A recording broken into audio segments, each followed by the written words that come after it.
हरियाणा कांग्रेस से गुजरात प्रचार के लिए कांग्रेस ने भूपेंद्र सिंह हुड्डा का नाम शामिल किया है, लेकिन दूसरे कई नेताओं को दरकिनार किया गया है। ऐसे में हरियाणा में कांग्रेस की अंदरूनी हालत और नए अध्यक्ष मल्लिकार्जुन खड़गे के हरियाणा कांग्रेस को लेकर नजरिए पर एक बार फिर चर्चा शुरू हो गई है। इसे लेकर ये खास रिपोर्ट देखिए।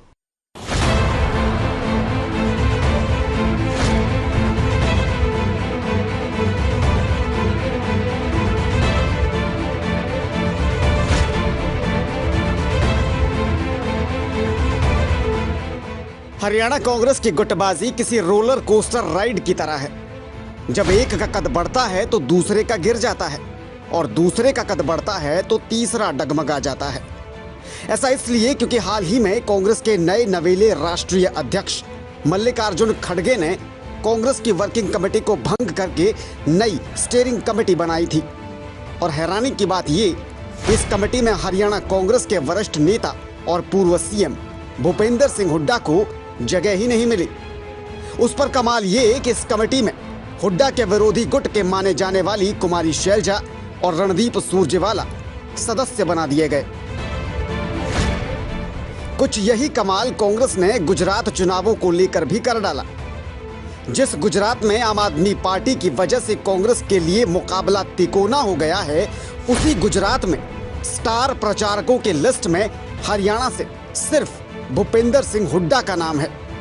बाकी सुरजेवाला, शैलजा और किरण चौधरी इस लिस्ट से गायब हैं। यानी जो स्टार प्रचारकों के लिस्ट से लापता है वो स्टीयरिंग कमेटी के मेंबर हैं, और जो स्टीयरिंग कमेटी से लापता है वो गुजरात के स्टार प्रचारकों में कांग्रेस का स्टार है।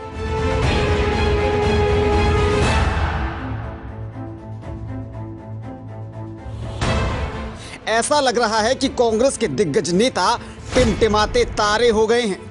कभी कोई चमकता है तो कभी कोई और कांग्रेस के सौरमंडल के केंद्रीय सूरजमुखी बने हुए हैं कांग्रेस के नए राष्ट्रीय अध्यक्ष मल्लिकार्जुन खड़गे।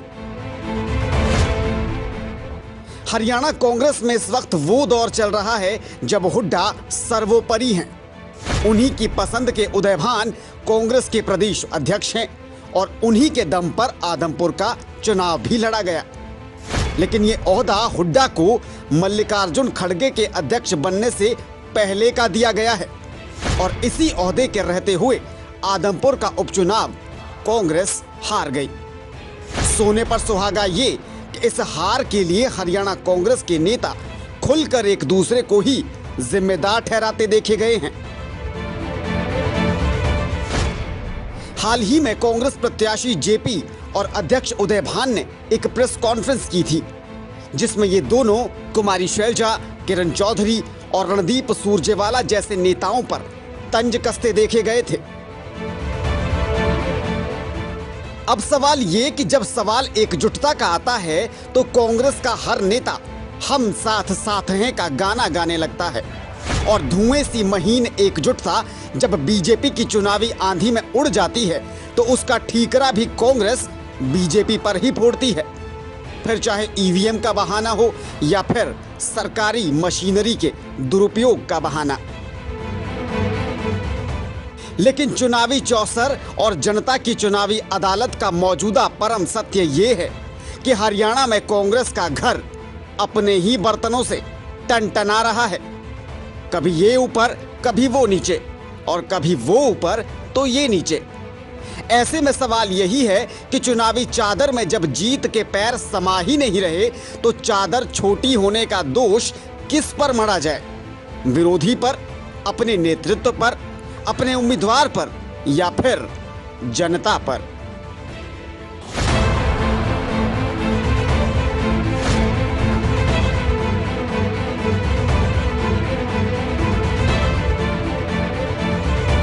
Bureau input, PTC news, Haryana.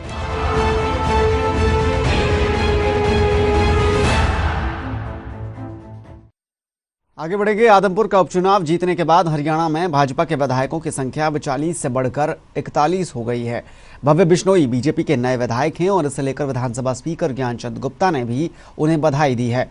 भव्य बिश्नोई हरियाणा विधानसभा में सबसे कम उम्र के विधायक हैं और स्पीकर गुप्ता ने कहा कि भव्य महज 29 साल के हैं और सबसे कम उम्र के विधायक हैं। उन्होंने कहा कि हरियाणा विधानसभा में कुल 45 विधायक अब ऐसे हैं जो पहली बार चुनकर आए हैं और ये हरियाणा विधानसभा के इतिहास में पहली बार हुआ है।